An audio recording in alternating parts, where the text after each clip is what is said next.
Dr. King has slides, and I am just filler. I live in Westwood Manor. Now, up here was Westwood House, but it was a manor grant, and it was granted in 1651 to Thomas Gerard. And Thomas Gerard was granted, that was his first manor, was St. Clement's Manor, down where the Ark and the Dove came. Thomas Gerard came, his wife, he had 5 children, and he also brought along 8 servants. Now, he was granted a manor, and individuals that would sponsor immigrants or settlers to the new country could be granted a manor if you had money. And he was granted a manor, and when you were granted a manor, you were given absolute. You were supposed to take care of that manor in such a fashion as to govern it. And there were 2 kinds of manors. You were the lord of the manor, and you had court leet, which meant that you could met punishment to those that you brought over. And then there was court baron, which was just civil court. But you were responsible for maintaining those people that you sponsored to this country. Thomas Gerard's original grant was St. Clement's, and that's where his main home was. And he was granted more land as time went on. And by the time that he got basically run out of Maryland into Virginia, he had something like 8,000 to 10,000 acres. I need a little water. Thanks.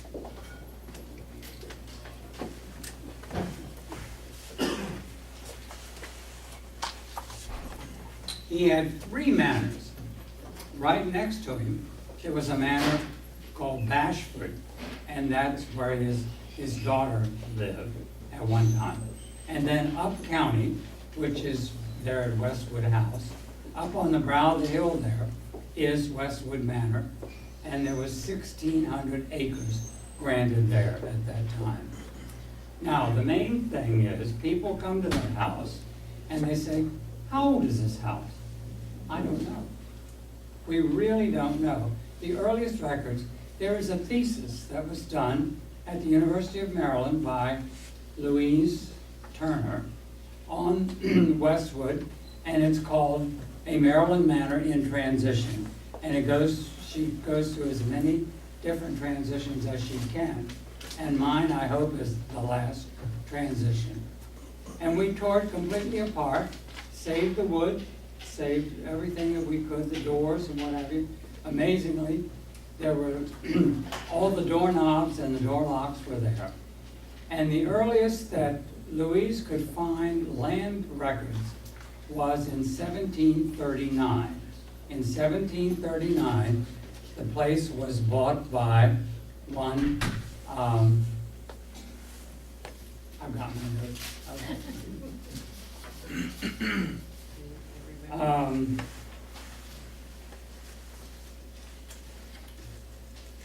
It was bought by John Winter, and he built Westwood Manor. Now, it has undergone renovations, and when I tore it apart, we went in and we took all the plaster off the brick, everything, just gutted the interior, saved what we could, and we found doors that had been plastered over, windows that had been plastered over, and then on the west side, it is stuccoed, and it's stuccoed over the bricks. And we found that some of the stucco needed to be replaced, so we tore it off, and there were charred timbers in the bricks, which meant that there was a fire there at some time or other, and they had put it out. It has firewalls. On the inside, it has solid brick walls that are just about the width of this, and they went all the way up to the configuration of the roof, so that when there was a fire, they could get on the roof and they could contain that fire and keep it in that particular section. Now, I find it easier to just let you look at the pictures here, and I have labeled the pictures as to what we did, when we did it, etc. Now, who was, John Winter. John Winter, one John Winter, was the captain of the Ark, or the Dove, one or the other, I forget which one. So, that long predates this John Winter that built or redid Westwood Manor. But there were other Winters that came on the Ark and the Dove, and it was not a real common name. So we can only assume, or we want to assume, that the John Winter that built Westwood Manor was really a descendant or a relative of the John Winter that came on the Ark. So, that kind of thing. Thomas Gerard never, as far as we know, none of the records ever point to the fact that he lived at Westwood. His daughter lived there at Westwood House. I have known about that, the spot that you all dug in for years, and we always thought of it as a store, and could have quite possibly been an ordinary, because Westwood Manor sits on the brow of the hill, and it is the first manor up the Wicomico. It looks over and looks down the Wicomico. It's a beautiful view. And when we were redoing when we were doing the lawn, it was plowed up, and when I looked out, you could see this gravel ring where there had been a road, and it goes off to the northwest, and it's in the same direction as where you all were digging. And I'm just assuming that the road went that way from St. Mary's City all the way over to Port Tobacco. You couldn't get across the river, so it had to go up in that area over there. Thomas Gerard, you will see on there were other Gerards listed, but Thomas Gerard was, he left Charles County, or left Maryland, because he was Catholic, and his wife was what they called English Protestants. And he was in sympathy with the Catholics, and he closed the church and would not allow them in there for service. So he was tried, and he was run out of Maryland, and he ended up in Virginia. By then, his wife had died, and she was buried down at St. Clement's, which was his main manor. And when he died, he had remarried. When he died, they brought him back at his request, and he's supposedly buried there at St. Clement's with his wife. Has anybody ever found the remains of any of that? No, I didn't think so. And thus, the other thing, which I thought, it's interesting, the house has been on tour, and a lot of you people have been there, I know that. And the first question is, how old is it? Well, I don't know. But I got intrigued, and I contacted the Smithsonian and said, how do I get something carbon dated? And they said, so they gave me the address and the phone number of this company in Miami that they said they used all the time. So I called them, and they were very helpful, and they said, I told them what I had, and they said, well, would you part with part of the house? And I said, yes, which part do you want? They said, well, does it have beams that have, what am I going to say? Pegs in them, wooden pegs. And I said, yes. They said, well, if you will go up and break a peg off and send it to us, we will carbon date it. So I did, and I brought that peg. Tonight it's on the board with the carbon dating material. And they carbon dated this particular piece of wood something around the early to mid 1600s. Now, what that probably or could very well mean was these beams, they have Roman numerals on them. They could very well have been brought from an earlier house over there and used. So I don't really know, but I know that little piece of wood there goes back to the 1600s. Now, I also, the bricks are interesting in the house. The older part there has salt glazed headers. And when they were firing bricks, they would throw salt in the kiln and it would get a glaze on it, a very beautiful glaze. And they were not too common, salt glazed headers. It showed wealth, etc. And that's basically all that I have to tell you about Westwood Manor. I don't know when it'll be on tour again. I'm not looking forward to it. It's a lot of work, but if you have any questions, I'll be glad to try to answer them. Good. Let's open it up, questions for both of our presenters, please. Yes. I'm a little confused.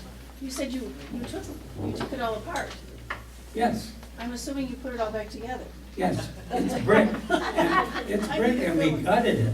Okay. And just took all the rafters, took all the flooring out, all that sort of, the doors, just saved it. And the plaster it was plastered to the bricks. And so we had to take farm labor, hatchets and hammers, and knock all that off. And the house has been all modernized on the inside from the standpoint. It's air conditioned and heated and insulation. What year was that, Dr. Bowling? That was in 1964-65. Yes, sir. What kind of foundation would you find under the brick? Brick, the brick will go right in the ground. How far down? I want to say about 12 to 18 inches. That's what we found with the church. Right, Did some I work was over here. saying, Paul, probably similar to what we found in the church. Yeah. Any others? Now what about I have questions for her. Dr. King? Dr. King. Questions. One for Dr. King, please. So the courthouse, was that near Belknap Newtown Road where Clark Line come through there? Yes, it is. Would you repeat the question? Oh, the courthouse, the one that was near Clark, where Belknap Newtown Road comes through. Moore's Lodge. Yeah, if you go where Johnny's Barbecue is, Yeah, you turn right, right, and then you go right again, like over the tracks, right. and then go down there, and it's called Greenland today. There's a little sign. There used to be a little sign. It should still be there. Oh, okay. Yeah. It's on the old Xavier Garner property, Yeah. for those of you. His Yes, I question? have a question for Dr. King. One of the slides, or a couple of them at the beginning of your presentation, had a huge R on it. Oh, What does that stand for? that stood for the R in Maryland. That remember I told you it's a much bigger map, Okay, and that was just, that was the R in okay. Maryland. That's where Charles County was. I have There a it question. was. What does the Baltimore stand for in Ireland? What is that? It's a county. It's a place. Oh, it's a place. Yeah, yeah, and so he was the Lord, and it was given to his father, George, the first Lord Baltimore. And the first Lord Baltimore was trying to get the charter for Maryland, but he died. So they gave the charter to Cecil in 1632. And Cecil died in 1675, and then Charles, the son, inherited it. Remember little Cecil? He died when he was 12, so he didn't inherit it. The fourth Lord Baltimore was a drunken jerk. One of the few divorces. You should read the divorce case. It's amazing. So I'm not exaggerating. Here's another question right here. You said that a manor was given, and I'm having trouble with, is a manor a house, is it a piece of land, or is it a grant? It's a grant of land. Land. You want to answer that? It is a grant of land, and it can be a house. I mean, the name can be attached to a house, like St. Clement's Manor was sometimes attached to Gerard's house. But it really is a big tract of land, and I think you did a good job of suggesting, that originally the idea of the manors were to have their own little government set up. I mean, and the only one that really worked was Gerard's, was St. Clement's Manor, where he was the conservator of the peace, and he had his own little court going.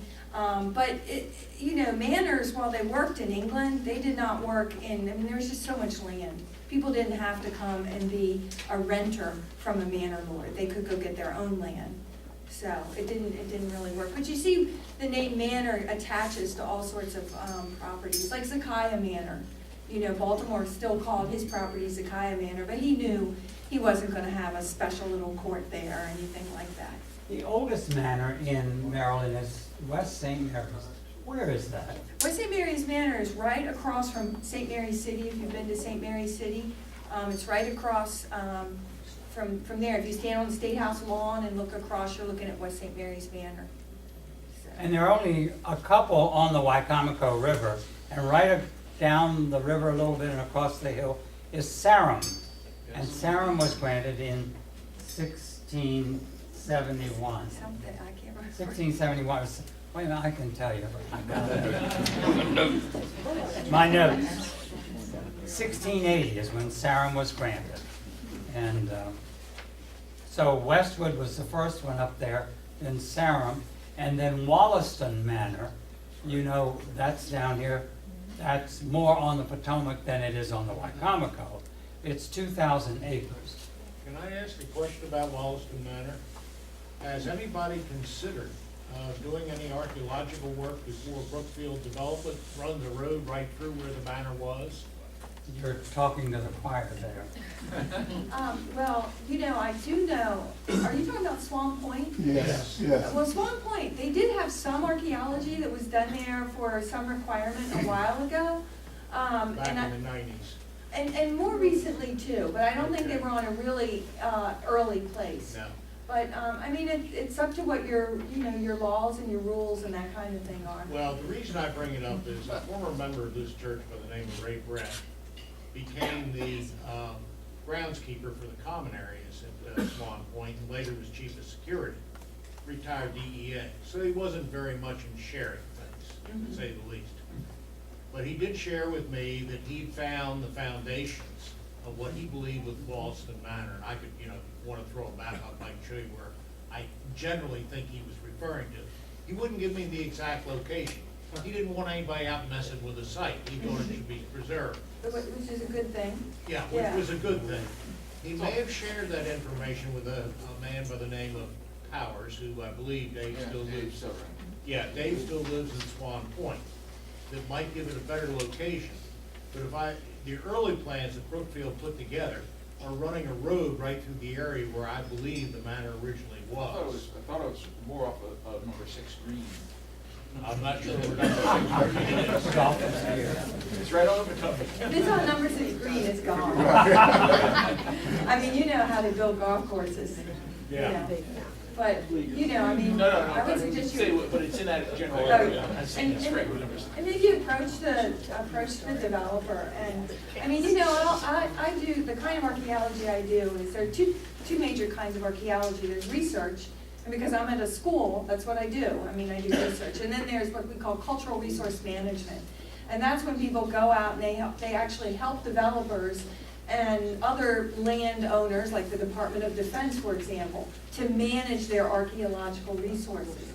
So that's why, in some respects, the summer house got a little bit squirrely, because I wasn't in there I was in there for pure research reasons. You know, I'm trying to figure out what this is and move on. And so I can't fully say what it is, because the questions I was asking were not necessarily the same. But you know, sometimes developers, if you approach them, they can be nice, and maybe they can be not nice, but you know, I don't know enough about them, but you know, to try to, but I do know that some archaeology was done there 3 or 4 or 5 years ago. They found the foundation. Did It's, they- it's there, Okay. surrounded by orange. Did Lorenzi do that project? No, a firm, I think it was out of Florida. Oh, okay. Well, there've got to be outbuildings as Oh, well. yeah. Oh, and I mean, all around here, there's places. Several. Question about Sakaya Manor. It was built in the. Could you just stand up just a little, yeah. In the good. 1670s, you mentioned that Sakaya Swamp would be a waterway. Do you think it was deep enough or passable enough to get up and down? I mean, today, most of the swamp has been cut over in the last 50 years, and beaver have moved in. And I assumed it was probably beaver then. I mean, it's impassable Yeah. from beaver dam to beaver dam, all the way up and down the swamp. Mike Sullivan and I get into it all the time. He thinks that it is navigable by, you know, flat-bottomed vessels all the way up to Prospect Hill, which is right outside of La Plata, based on this map. It is very intriguing. But a swamp is a swamp. I mean, if you walk back in there, I don't know how many of you walk back in there, but you should. It's really beautiful. I mean, trees are always falling down. I mean, it's a constant maintenance nightmare. So I do think that there may be places that are passable, and I think there's a lot of foot traffic too. It just seems really strange that far away from any, well, main transportation route, that they would build a manor It's that was very so odd. elaborate. Yeah. And did they have roads? Do you have any kind of indication that there was a Yeah, road? this is actually very, very interesting, and this is where you can sort of see the General Assembly or the Assembly not liking Baltimore. They refused to repair the road to Sakaya House like in 1674, because, he wants them to repair the road, and he asked them to do it, and they say no, and I think that's part of their power, and that's when we see the house not really referred to a lot. The next reference is in 1680, when the Rangers are there, like 6 years later. But there are roads, and there are people who are paid to keep the highways. And if you read highway stuff, I mean, the highways are never clear down here. The interesting thing about the Sakaya that has taught me is that my colleagues in St. Mary's City and Calvert County said everybody lives on the water. But Sakaya has taught me very well that that's not true. There's great land up the Sakaya. People wanted land to plant their tobacco. And Charles Calvert writes glowing reports about that. I agree. Sometimes I'm like, why would he want to be so far up here?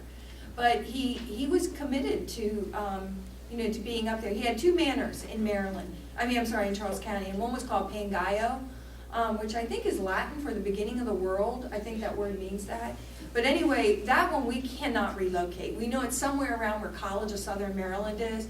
But the boundaries are just awful, so I know that's a really long answer to, was it navigable? How does Mormon Manor over in Bryantown, how does that figure?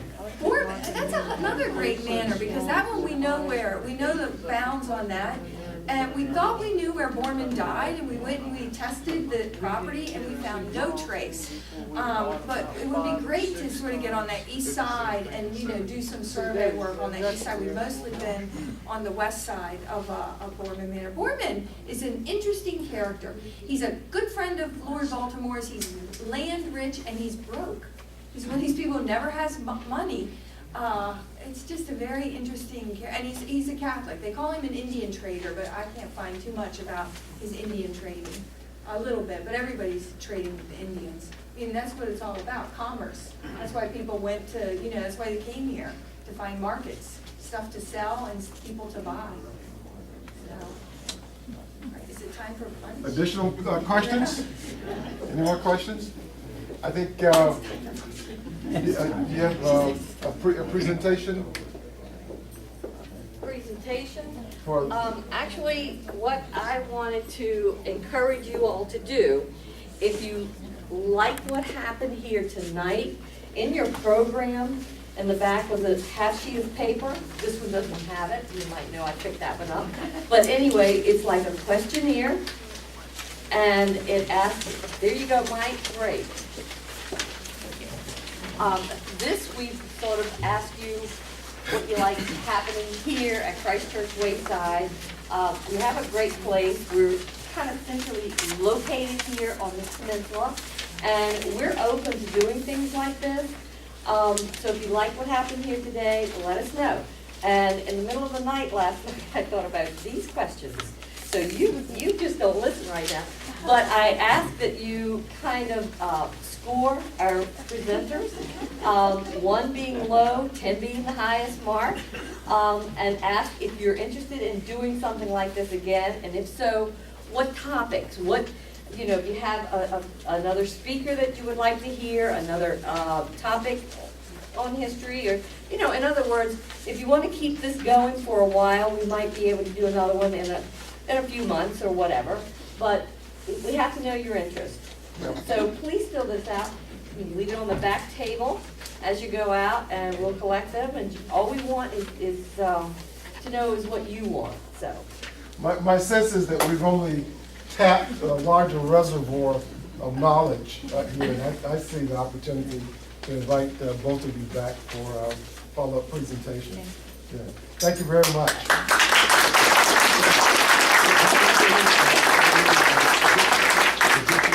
The dishes? Oh,